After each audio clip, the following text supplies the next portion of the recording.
Guys, meron tayong dumating na bagong mga plaka. So, i-unbox natin. Alright? Ito siya. From Plaka, Manila.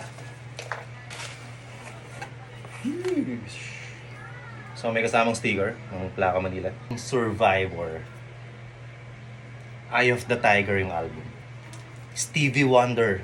Kinukumpleto talaga natin yung mga vintage na vinyl. Kaya kumuha rin tayo ng Tom Jones. Dahil may concert si James Taylor sa Pilipinas. Kumuha tayo ng isang plaka ni James Taylor. Ang kagandahan dito sa mga vintage na to, medyo mura siya actually compared dun sa mga bago ngayon. Try natin.